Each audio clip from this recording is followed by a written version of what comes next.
Hi friends, welcome back. News है कि Khomeini सन, क्या नाम है इसका, मोज्तबा, अच्छा, will become Iran's new supreme leader. ओए होए मतलब खमीनी का कुछ हो गया है। खमीनी बीमार था मगर उसने अभी बीमार होना है, पहले तो इतने टाइम से तो कुछ नहीं किया था, बीमार है। अभी जब सिचुएशन इतनी खराब हो रही है, ट्रम्प आने वाला है, सब है, ये तो छुपा हुआ था ना कहीं, ये तो कहीं अंडरग्राउंड छुपा हुआ है। राइट, मतलब कहने का मतलब है कि वो प्रिपेयर कर रहा है, वो ओल्ड आदमी है, उसको पता है कि मेरे बाद मेरा लड़का आएगा, that is what his plan is. नहीं, और सुनने में ये भी रूमर्स आ रहे हैं कि ये जो खमीनी है ये शायद बहुत बीमार है या कुछ है। खमीनी, हाँ, हो सकता है। तो चलो देखते हैं। तो चलो फ्रेंड्स, वीडियो शुरू करते हैं। वीडियो शुरू करने से पहले अगर आप चैनल पर नए हो और आपने अभी तक सब्सक्राइब नहीं किया तो जल्दी से पहले सब्सक्राइब के बटन और बेल आइकन को क्लिक कर लो ताकि आपको हमारे सारे न्यू वीडियोस के नोटिफिकेशन मिल जाए जैसे हम अपलोड करें। अगर आपको वीडियो पसंद आता है प्लीज लाइक एंड शेयर। चलिए शुरू करते हैं। आपको पता नहीं चलेगा मैं क्यों हंस रही हूँ, हम वो पट कर देंगे। चलो शुरू करते हैं। एक तरफ ईरान में कॉन्स्पिरेसी चल रही है और एक नया सुप्रीम लीडर मुश्तबा खमेनी तैयार हो रहा है। लोग ये कह रहे हैं कि रईसी को किसने मारा। अब रईसी का नाम दोबारा आ रहा है जो कि पहले जा चुका था पब्लिक डिस्कोर्स से। अब क्या उनको क्या करना है? क्या एक्चुअली खमेनी कोमा में है? कोमा में है? क्या निपट चुका है? मर चुका है। और वहां पे जो बाइडेन मैं तो सीधा बीमार हो गया। 300 किलोमीटर की मारक क्षमता वाली मिसाइल्स, ओके गो अहेड, रूस को मारो। करेक्ट। रूस को तो तुम मार दोगे, रूस की तरफ से जो पलटवार आएगा उसको कौन संभालेगा? ये बहुत बुरी ट्रम्प संभालेगा। कोई बात नहीं, वो तो you have to hit. White western country कभी भी इसराइल के खिलाफ नहीं जाएगी। जर्मनी इतनी राइट्स के बारे में बात करता है, जर्मनी इतनी ह्यूमन राइट्स के बारे में बात करता है, इतनी बात करता है जर्मनी के मुंह से मजाल निकल जाए इसराइल के खिलाफ कुछ। जब ये देख रहे थे कि हमास मार खा रहा है, तुम चुपचाप बैठते आराम से, किसी और दिन लड़ते नहीं, साहब हम अभी लड़ेंगे, जिहाद फी सबीलिल्लाह। हमें आज खुजली हो रही है, मिटा दी इसराइल ने खुजली, यहाँ पे था कहीं पे, मारा मिसाइल इसको, मोहम्मद अफीफ को खत्म कर दिया इसराइल। ज़ेलेंस्की तो कह रहा है मैं लड़ने के लिए तैयार हूँ, तुम मुझे पैसा दो मैं लड़ता रहूंगा, तुम मुझे पैसा दो, ऑफ कोर्स उसके देश की बात है, मैं रूस के खिलाफ लड़ूंगा। अपने देश के लिए कर रहा है, अरे अपने देश को बचाना उसने। और true leader will always save. आज के जमाने में एक कंट्री किसी को अटैक नहीं कर सकती, करती है तो उस कंट्री को बचाओ, उसको देख के हर कंट्री ऐसे अटैक करने लगे, किसी भी कंट्री, चाइना अटैक कर देगा। चाणक्य डायलॉग्स, इस वीडियो को वाइडली शेयर करिए। दोस्तों आज 18 नवंबर है और आज ही के दिन 1962 में मेजर शैतान सिंह अपने साथियों के साथ चार्ली कंपनी 13 कुमाऊं यानी कि 122 हमारे भाई लड़ गए थे 3000 चीनियों के साथ। दोस्तों ये जगह थी रिजांगला, और रिजांगला में 122 ने 1300 चीनियों को मौत के घाट उतारा। करेक्ट। लड़े 3000 से, 3000 में से 1300 उन्होंने मार दिए। बहुत जबरदस्त लड़ाई हुई थी वहां पे। और आज हम मेजर शैतान सिंह और उनके वीर हीर उनको सलूट करते हैं। नो डाउट, अगर ध्यान से प्लान करते हैं जीत सकते हैं। बात है जियोपॉलिटिक्स की, आप जानते हैं बांग्लादेश कितना जरूरी है और भारत के साथ उसका 4000 से ज्यादा किलोमीटर का बॉर्डर है। द इंडिया बांग्लादेश कोनंड्रम एक आर्टिकल है जो सद्रूपा धर हमारी एडिटर हैं, यानी कि चाणक्य फोरम के एडिटर, उन्होंने एक आर्टिकल लिखा है। आर्टिकल बहुत अच्छी तरीके से लिखा गया है, काफी डिटेल्स उसमें है, काफी डेटा उसमें है, और इसको मैं डाल रहा हूं डिस्क्रिप्शन बॉक्स में, लिंक है वहां पे, जाइए लिंक को क्लिक करिए और इस आर्टिकल को जरूर पढ़िए और शेयर भी कीजिए। अच्छा दोस्तों, आज का टॉपिक क्या है देखिए, ये खमेनी है, उसका बेटा है, ये खमेनी का बेटा है मुश्तबा खमेनी। अब हुआ क्या है मैं आपको बताता हूं। टॉपिक देखिए, कोमा कू कॉन्स्पिरेसी। बड़ा जबरदस्त कुछ चल रहा है ईरान में। लोगों का ये कहना है कि खमेनी जो है ये कोमा में है, बीमार रहता है, ऐसा वो तो सुना था बीमार है। र्यूमर्स का बाजार करा में, कुछ कह रहे हैं कि यहूदियों ने उसको जहर दे दिया, कुछ कहते हैं पता नहीं क्या हुआ, कोमा में चला गया, कुछ जितने लोग उतनी बातें, ठीक है। लेकिन यहां पे एक फोटोग्राफ ईरान ने डाल दी है किसी अपने खुद के ही डिप्लोमेट से मिलते हुए। अब ये कोई कहने को तैयार नहीं कि फोटोग्राफ रीसेंट हो सकता है, फोटोग्राफ 1 साल पुरानी, ये भी हो सकता है, लेकिन कोई डेट नहीं, क्योंकि ईरान में मीडिया इज हाईली कंट्रोल्ड। तो ये कहना फोटो से थोड़ी को तुम लाइव कहीं देखो कब ली गई थी, क्या ओकेजन था, ये कहना बड़ा मुश्किल है। लेकिन ईरान ने बोला है कि नहीं, ये बूढ़े बाबा बिल्कुल ठीक है। वहां पे इनका बेटा मुश्तबा खमेनी, लोग कह रहे हैं साहब ये वली अहद है, ये सुप्रीम लीडर बनेगा, क्राउन प्रिंस है, ये सुप्रीम लीडर बनेगा। यानी कि अब ये ईरान की बागडोर संभालेगा। जाहिर सी बात है, ये भी अपने बाप के फादर इंटरेस्ट की में सोच तो वाला ही है। पता लग ही रहा है डुबाएगा।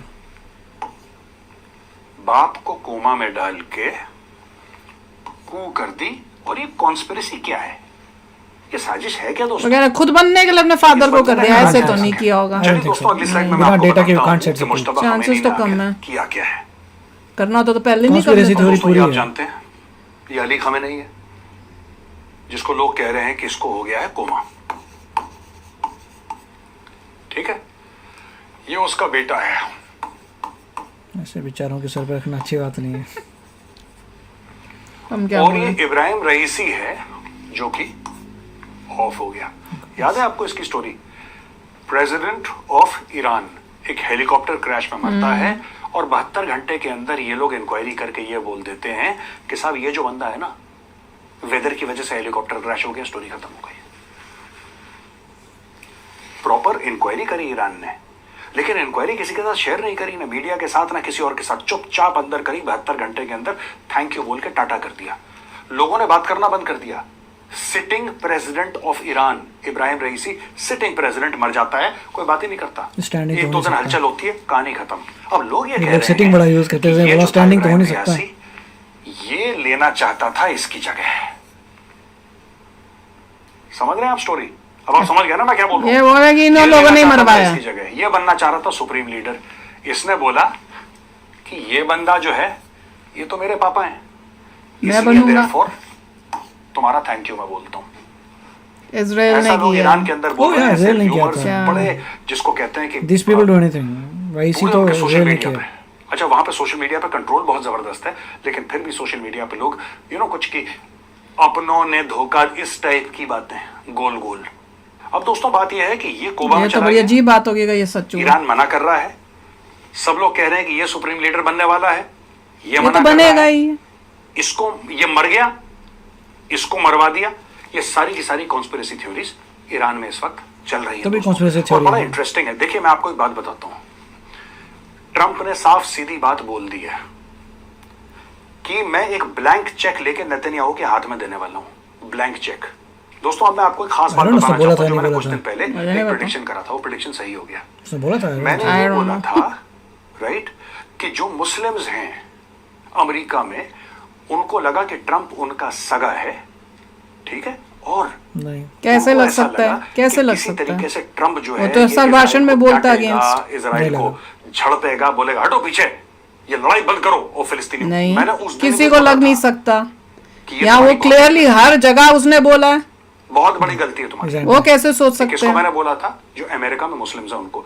ये आप नहीं, लोगों ने नहीं। बहुत एक टैक्टिकली और स्ट्रेटेजिकली रॉन्ग मूव है आपका। आपको क्या लग रहा था कि ये ट्रंप जो है ये इजराइल के खिलाफ जाएगा?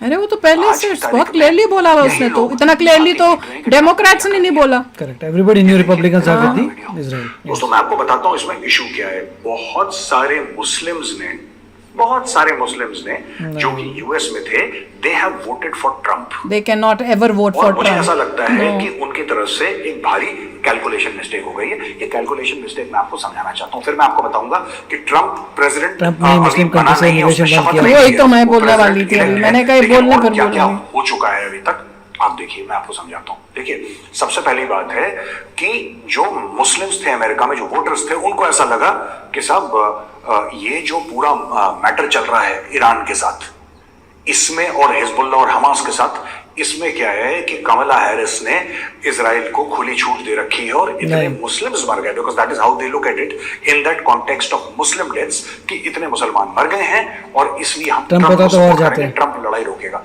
मैं आपको एक बात बताता हूँ, बिल्कुल नहीं। ट्रंप ने बहुत क्लियरली पिछले बारी जब टर्म में आया था उसने बता दिया था उसके थॉट्स कैसे हैं Correct. रिगार्डिंग मुस्लिम्स विद जिहादी सोच। Yeah. और इस बारी तो उसने हर स्पीच में बोला था, हर जगह बड़ी मतलब ठोक से, मतलब Yeah. इतना क्लियरली डेमोक्रेट कमला हैरिस ने नहीं कुछ बोला जितना उसने खुद ने बोला। लास्ट टाइम मिस्टर ये कैसे हो गया? एक कॉन्सेप्ट किया था मुस्लिम बैन का। हाँ, कितनी सारी 7 कंट्रीज की कंट्रीज थी। नैरो डाउन की थी, हाँ? उनसे बोल रहा था कि कोई बंदा नहीं आ सकता। एग्जैक्टली। तो he was always not favorable. He was, and everybody knows it. यहाँ यूएसए में सबको पता Everybody है. knows. तो क्यों ये बिल्कुल गलत है बोलना कि भैया मुस्लिम्स ने ट्रम्प को किया होगा. Yeah. रिपब्लिकन्स ही हैं जिन्होंने ये जो कॉलेजेस में, हाँ कॉलेजेस में जो फिलिस्तीन को सपोर्ट करने वाले स्टूडेंट्स थे और जो प्रिंसिपल्स थी, उनके प्रेसिडेंट्स थे, सॉरी, कॉलेजेस के सबसे टॉप के आईवी लीग्स में, जिन्होंने कोई एक्शन नहीं लिया उन स्टूडेंट्स के ऊपर. और जिस तरह से जू स्टूडेंट्स अनसेफ फील कर रहे थे, ये रिपब्लिकन्स ही थे जिन्होंने प्रेसिडेंट्स, हर कॉलेज के प्रेसिडेंट को बुला के हियरिंग करके उनको कितनों को रिजाइन करवाया. हाँ, कितने लोगों को रिजाइन करना पड़ा. और ये ट्रम्प ही है जो कह रहा है कि जो स्टूडेंट्स इस टाइप की हरकतें करेंगे अब हमारी यूनिवर्सिटी में, उनको हम देश से निकाल देंगे. तो भैया ये कहाँ से न्यूज आ रही है? फंडिंग ले लेंगे, Exactly. एक्रेडिटेशन खत्म कर देंगे. तो मिस्टर ट्रम्प तो हमेशा हाँ, तो कोई ये बात हर जो होगा उसको यहाँ यूएसए में क्लियर था. और इसीलिए this is one of the reasons कि ट्रम्प जीता है इस बारी इस मेजोरिटी से, क्योंकि यहाँ के लोग एग्री करते हैं कि हमें इस टाइप की सोच के लोग अपने देश में नहीं चाहिए. मजहब को एक बेस मान के आप पैलेस्टीनियंस को सपोर्ट कर सकते हैं. ट्रंप भी जूडियो क्रिश्चियन फिलोसफी को बेस मान के इजराइल को सपोर्ट कर सकता है, और वो कर रहा है, वो करेगा. और यही बात लियोन पैनेटा ने बोली. उसने क्रिश्चियन, इस्लाम, इस सब के बारे में बात नहीं करी, पर उसने ये बोला है कि बेसिकली ब्लैंक चेक दे दिया उसने. ट्रंप ने एक ब्लैंक चेक दे दिया है. 3 दिन में 3 बार बात हुई है नेतन्याहू से. 3 दिन में 3 बार. और बेसिकली ट्रंप नेतन्याहू को ये बोलेगा कि मेरे भाई तू जा, रगड़ दे इनको. और वो जानता है कि असली फसाद की जड़ ईरान है. ईरान के जो पागल मुल्ले मौलाना ऊपर बैठे हुए हैं, ये मगर the fact that मुस्लिम उसके साथ है, that is not true. देखा दोस्तों आपने मैंने क्या बोला था. और अब देखिए ये न्यूज आइटम, यानी कि ट्रंप ने जिन लोगों को मंत्री बनाया अपनी कैबिनेट में, उसके ये सारे मंत्रियों के नाम से ये लोग बड़े खफा हैं, बड़े परेशान हैं. अमेरिका के मुस्लिम ये कह रहे हैं कि नहीं साहब, ये ट्रंप, हमने तो तुम्हें इस भरोसे में राष्ट्रपति बनाया, उसने नहीं बुलाया. They did not. देखो साफ सीधी बात है, साफ सीधी बात है. ये जो अमेरिका में मुस्लिम्स, और मैं उनको गलत नहीं बोल रहा, I am not saying they are wrong, ये इनमें से 1% कभी गए होंगे फिलिस्तीन, तो गए होंगे. कोई फिलिस्तीन नहीं गया. हजारों किलोमीटर दूर फिलिस्तीन. तुम्हारा क्या लेना देना? तुम्हारा क्या मतलब है फिलिस्तीन से? एक ही मतलब है, हम मजहब हैं, आप भी मुसलमान, वो भी मुसलमान. इसलिए Trump is not after और कोई logic. every Muslim is after people who have bad सोच, जिनकी सोच गलत है, उनके पीछे. अच्छे मुस्लिम के पीछे everybody is fine. और मुस्लिम के लिए आपका दिल धड़क सकता है, वैसे ही exactly there is something called the Judeo-Christian civilization. There is something called the Judeo-Christian setup. और ये मिसाइल गई बेरूट, ये टपाक अटैक ऑफ. अच्छा, नॉर्मली क्या होता है कि जब ये पॉपुलेटेड एरियाज में मारते हैं इजरायली मिसाइल, तो बोल देते हैं कि साहब हम यहाँ पे बमबारी करने वाले हैं, जो आम लोग हैं निकल लो, यहाँ से निकल लो. इसके बारे में इजरायलियों ने कुछ नहीं बोला, चुप, एकदम शांत, चुपचाप. उनको इंटेलिजेंस मिला, उनको खुफिया खबर मिली कि ये मोहम्मद अफीफ है, हिजबुल्लाह का मेंबर है, इधर बैठा हुआ है, अंदर बैठा था. कोई भी नहीं बताएगा. अंदर बैठा था, इनका हवाई जहाज यहीं पे मारी मिसाइल. मोहम्मद अफीफ गॉन, खत्म कर दिया उसको वहीं पे. तो आज की तारीख में काफी वहां पे हलचल है, क्योंकि जिस तरीके से इजराइल ने एक एक करके हमास के लोगों को निपटाया है, अब इजराइल पड़ गया हिजबुल्ला के पीछे. अच्छा, हिजबुल्ला को भी ये उड़ता तीर वाली जो फिलॉसफी है ना, हिजबुल्ला ने क्यों नहीं समझी यार? जब ये देख रहे थे कि हमास मार खा रहा है, तुम चुपचाप बैठते आराम से, किसी और दिन लड़ते. नहीं साहब, हम अभी लड़ेंगे, जिहाद फी सबीलिल्लाह. इकट्ठे होके कर रहे थे ताकि प्रेशर कर सकें इजराइल पे. यहाँ पे था, अलग अलग करेंगे तो इजराइल अलग अलग करेगा, उनको लगा था कि इकट्ठे करेंगे. टूटे फूटे सब निपटा दिया. मारा मिसाइल इसको, मोहम्मद अफीफ को खत्म कर दिया इजराइल ने. अब दोस्तों और भी जगह हैं जहां पे कॉन्फ्लिक्ट है, और ट्रंप के आने से ना काफी हलचल हो गई है, खास तौर से यूक्रेन और रशिया के बीच में. और जो बाइडन की सत्ता जाने वाली है, और जनवरी के एंड में वो हैंड ओवर कर देगा ट्रंप को सत्ता. लेकिन उसके पहले उसने 2-4 ऐसी चीजें कर दी हैं, हमने पहले भी कवर करा था. कोरियंस आए ना, नॉर्थ कोरिया आया तो कर दिया. वो कर दो, कोई बात नहीं, 1 साल और लड़ेंगे. क्या ट्रंप आएगा, पैसा रोकेगा, लेकिन तब तक मैं इतना पैसा दे चुका हूंगा कि यूक्रेन के पास पैसा होगा साल भर लड़ने के लिए. ये सारा का सारा ड्रामा जो बाइडन. एक और चीज जो बाइडन ने Which is a good thing.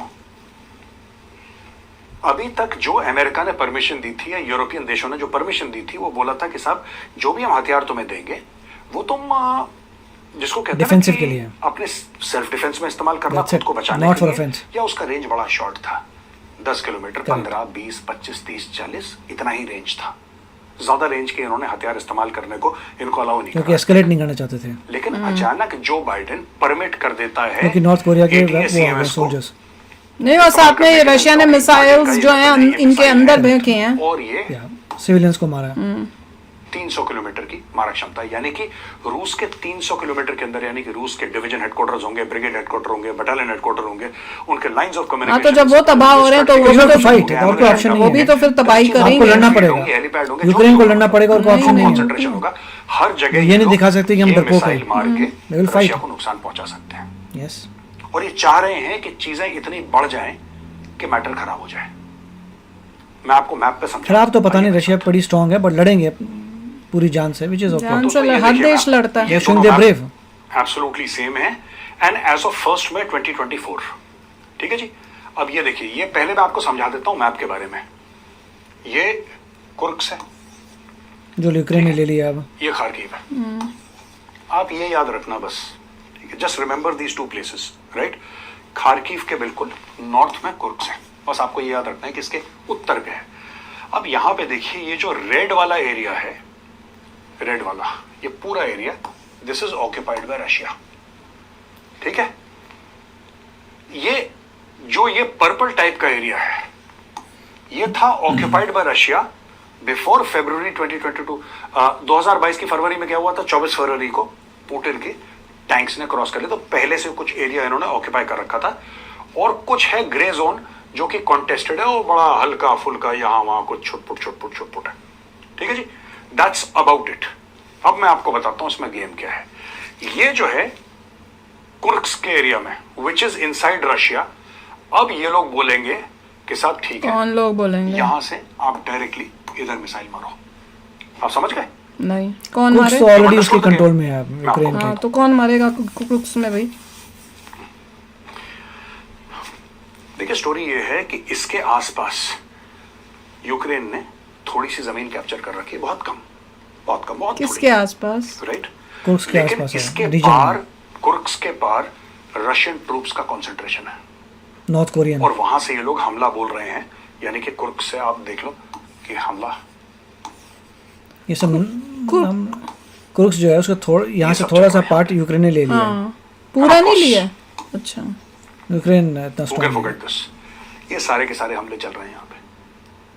और कुर्स्क के पीछे नॉर्थ कोरियन अमेरिका ट्रूप्स अब हैं। इनसे ये कह रहा है कि ठीक है, ये यहां से हमला कर रहे हैं, हम तुम्हें परमिशन देते हैं। अब दोस्तों, ये देखा आपने कि किस तरीके से रशिया अटैक कर रहा है यूक्रेन को। अब ठीक कर रहा है कि नहीं कर रहा है, ये बताओ। पहले तो ये बताओ ना। अब तुम, और ये It doesn't matter. Mobile Ukraine launchers होता के है लिए जैसा it's आपने not देखा। okay. अब तुम, You can't attack any country just like that. वही तो। You attack Russia. करो you have to do it if you want to Russia को ये survive. बात बिल्कुल पसंद नहीं आएगी, और Doesn't रशिया matter. पहले भी न्यूक्लियर वॉर की धमकी दे चुका दे है। दे भैया। तो क्या करे वो, लेकिन अपने आप जो को बाइडेन खत्म ने कर ले। वो इतना वैसे बंदा कर ब्रेवली दिया, लड़ेगा, वो 40 तो हर कोई साल लड़ता है में। ब्रेवली। हर वो देश के लिए अपने करना पड़ेगा। Bravely you have to fight. और वेपन्स के ऑर्डर्स कि जितना है दो डालो, मोटा पैसा। ये होने वाला है 1-8 महीने के अंदर, आप देख लेना। Very good. ट्रंप जिस दिन टेक ओवर करेगा, ये क्यों कर रहा है मैं आपको बताता हूँ। ताकि अगर ट्रम्प को लफड़ा करने लगे तो ट्रंप ने कुछ और बोला, nobody knows actually. इंश्योर करेगा कि वो ट्रंप कुछ और भी हो माइनफील्ड सकता है। के अंदर घुसे। लोगों ने इस न्यूज़ को सुना नहीं शायद। And the democratic parties am is, इतना गंद मचा दो यूक्रेन में, इतना गंद मचा दो रशिया में, इतना गंद मचा दो कि ट्रंप उसको हद संभाल ही ना हो पाए, गया। और ये लड़ाई चलती रहे। हाँ, हमारे पैसे नहीं निकल रहे, यूएसए के पैसे नहीं जा रहे। यूक्रेन नीड्स तो टू मुझे विन, पैसा दैट्स दो, व्हाट इट इज। तो मुझे हथियार दो, मैं रूस के खिलाफ लड़ूंगा। इसमें एक क्रिटिकल पॉइंट है। मिस्टर ट्रंप ने मिस्टर ज़ेलेंस्की से बात की थी, मैंने पहले ही बताया था, और कहा था कि within 1 year this war is going to end. Mister Zelensky और मिस्टर ट्रंप की बात में ये डिसाइड हुआ है कि within 1 year war is going to end, and mister Zelensky is okay with जो भी प्लान ज़ेलेंस्की को बताया गया टू एंड द वॉर। और उसके रिस्पांस में रशिया ने कहा था कि मिस्टर ट्रंप अगर मीटिंग करेंगे वी विल अटेंड, मगर आपको देखनी पड़ेगी ग्राउंड रियलिटी। मतलब जितना माल हमने ले लिया है वो हमारा हो जाएगा। तो उस लेवल से रशिया सोच रहा है कि हम काम करेंगे, मगर मिस्टर ज़ेलेंस्की को कुछ बताया गया है एंड ही इज हैप्पी, ऐसे लग रहा है। And Zelensky is happy because Zelensky is telling his people कि 1 साल में वॉर खत्म होने वाली है, चिंता मत और करो। सब लोग मिस इंटरप्रेट कर रहे हैं ट्रम्प की, ऐसे लगता है Yes. Statement Correct. कि भैया वो तो पुतिन या रशिया का साइड दे के एक यूक्रेन क्योंकि को लोगों कर को ये देगा। नहीं पता अरे मेरे को डोनाल्ड भी, ट्रम्प इज आल्सो अमेरिकन, या वही मैं भी सोच रही थी। Yeah he is certainly not gonna change. लेकिन that is not what Donald Trump wants. Donald Trump कहता है कि हम क्यों पैसा दें यार, हमारी लड़ाई है, हम तुमसे हजारों 1 year में is going to finish it, whichever way, and stop the burning. ये काम हमें अमेरिकन जो लोग हैं उनकी जिंदगी अच्छा, हमें बेहतर स्कूल चाहिए, बेहतर सड़कें चाहिए, हमें बेहतर हेल्थ फैसिलिटीज चाहिए, बेहतर एयरपोर्ट्स चाहिए, जॉब्स चाहिए अमेरिका में, मैन्युफैक्चरिंग चाहिए। ये पैसा मैं उसके लिए खर्च करूंगा, तुम्हारी लड़ाइयों के चक्कर में मैं खर्च करूंगा। ठीक है, लड़ाई बट मत ही करो। Will and it in logical लड़ाई फैशन। चाहते नहीं बंद होना, क्योंकि इनके दोस्तों को बेनिफिट हो रहा है अमेरिका में। मैं बात कर रहा हूँ जो बाइडेन और कमला हैरिस की, इसलिए ये लोग यहाँ पे गंद डाल रहे हैं दोस्तों। तो दोस्तों ये थी आज की खबर। सब जो है प्रो रशिया सोच के जो है इंडिया में तो यही वीडियोस है, बनाते अच्छा, हैं, okay, जो we can Whatever- understand, whatever can run in India. Exactly, No doubt. सबकी वही, हमने 2-3 वीडियोस देखी हैं, कईयों ने ऐसे टाइटल्स दिए हैं कि भैया क्या वो Biden will start world war 3 है, उस टाइप के टाइटल्स दिए हुए हैं just to grab Indian audience and for They're just selling views. their पर propaganda. एक रिस्पॉन्सिबिलिटी होती है कि आप फैक्ट्स बेस और करेक्टली बोलो Yeah. कि भाई मैंने बोल बोल के थक गई, पर इतना इंडिया के अंदर वो डाल के रखा हुआ है लोगों के दिमाग में कि लोगों को समझ ही नहीं आती। अब मैंने तो गिव अप कर दिया, मैंने कहा आई थिंक ठीक ये है केजीबी ने बड़ा अच्छा काम किया था सदियों से, वो रूट्स अभी भी हैं इंडिया हाँ, में, वही। केजीबी के प्लांटेड। कि और इनको आप लोगों को जिनको वो पूरा उसी एंगल में सोचने का किया हुआ है, उनको लगता है कि क्योंकि हम अमेरिका में हैं तो हम इसमें अमेरिका की साइड ले रहे हैं। हम ना अमेरिका की साइड ले रहे हैं, ना हम What is यूक्रेन की logical? साइड ले रहे हैं, ना हम रशिया की साइड ले रहे हैं। हम एज अ कंट्री की भैया अगर किसी कंट्री के साथ ये होगा तो वो गलत है। कंट्री क्या करेगी, It is wrong. तो बताओ। और मैं आप लोगों को यही बोलूंगी कि आप सोचो कि ये यूक्रेन की जगह इंडिया होता तो क्या करते हैं, Yeah, then what? तब क्या करते हैं? कि इंडिया चाहता है, इंडिया पर अभी भी नहीं, लोग आप नहीं ये सोचिए समझेंगे। चाइना इंडिया पे अटैक कर दे, हाँ। पूरा बोल बोलेगा ठीक है जी। हाँ, नहीं, जैसे अभी इंडिया जो है वो क्या कहते हैं कि इंडिया के ऊपर इंडिया डिसाइड करता है कि मैंने नेटो को ज्वाइन करना है। इंडिया ने डिसाइड किया कि मैंने नेटो, अब ये मत बोलना इंडिया तो डिसाइड ही नहीं करेगा। मैंने कहा सोचो हमने Example. डिसाइड किया। आप एक अब एग्जांपल हाँ, दे रहे हैं। मैं वो एग्जाम्पल दे रही हूँ, मतलब लोगों में वो ब्रेन में आगे जाने का है ही नहीं। इंडिया ने डिसाइड किया कि हमें नेटो मान लो। ज्वाइन करना है, मान लो। अब रशिया कहता है भैया तुमने क्यों ज्वाइन कर, तुम कैसे कर सकते हो नेटो ज्वाइन, और वो तुम पे हम पे अटैक कर देता है।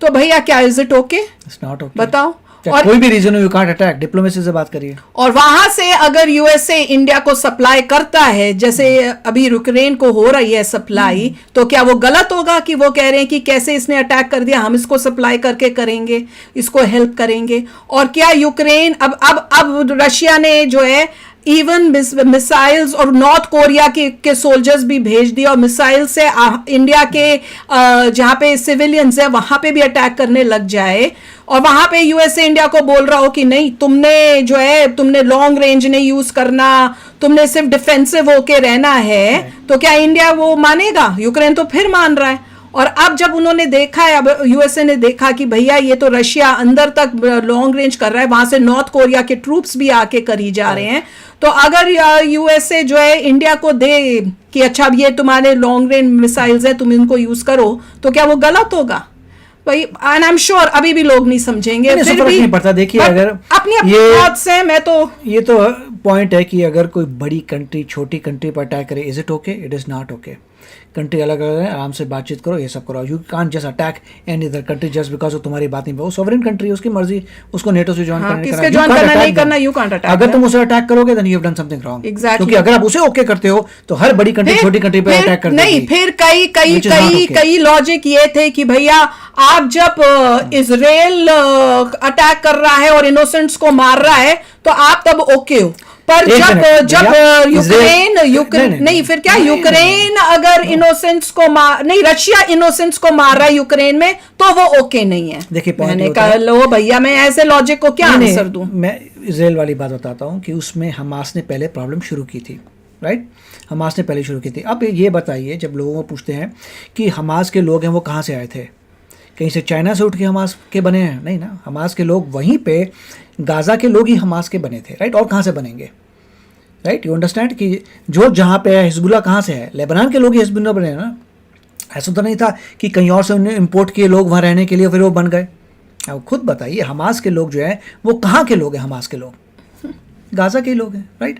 सो इसका मतलब ये नहीं, इनोसेंट की डेथ हमेशा गलत है, ऑलवेज रॉन्ग। मगर इसराइल का क्लियर है, इनोसेंट ही मरा था। इसराइल कह रहे हैं कि तुमने हमारे इनोसेंट लोगों को मारा, अब हम तुम्हारे को पूरा वाइप आउट कर रहे हैं जिसे अगली बार तुम ना कर पाओ।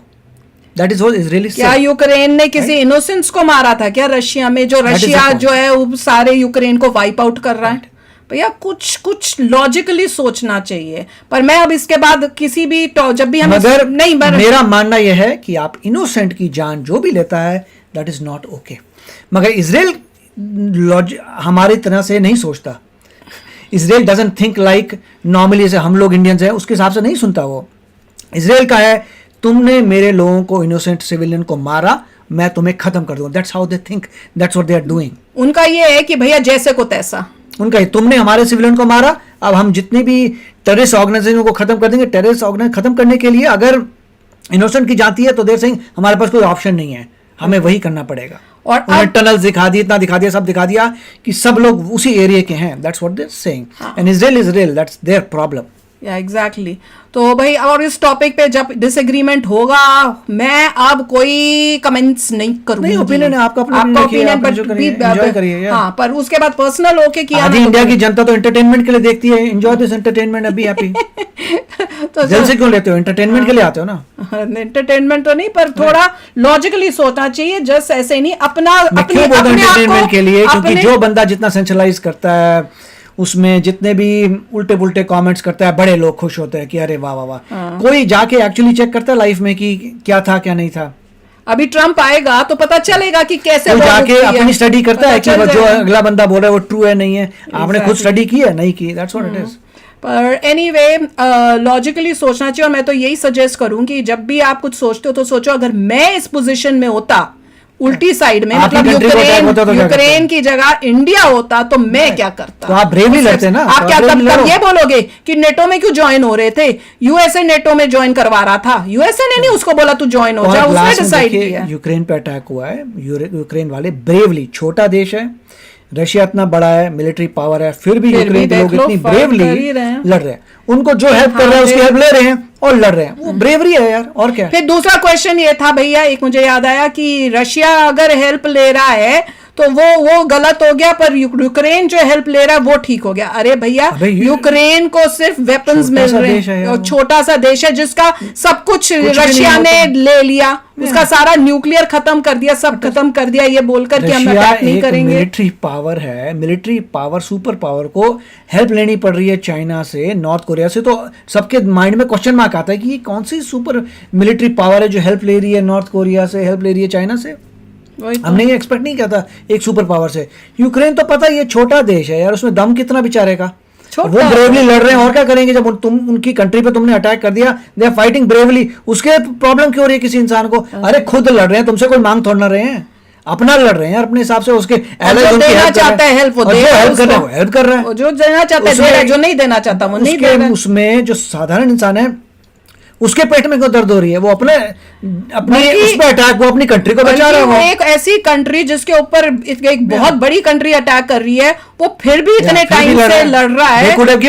उस कंट्री की ब्रेवरी देखो यार, वो सोचो भाई। चलो एनीवे, आप भी शेयर करना अपने थॉट्स। चलते हैं, मिलेंगे नेक्स्ट वीडियो में बहुत ही जल्द। Till then take care and bye bye. तो अगर आप मेरे इस चैनल पे नए हो तो जल्दी से सब्सक्राइब के बटन को हिट करो और बेल आइकन को क्लिक करो ताकि आपको मेरा जब नया वीडियो मैं लगाऊं आपको उसके बारे में जल्दी से पता चल जाए।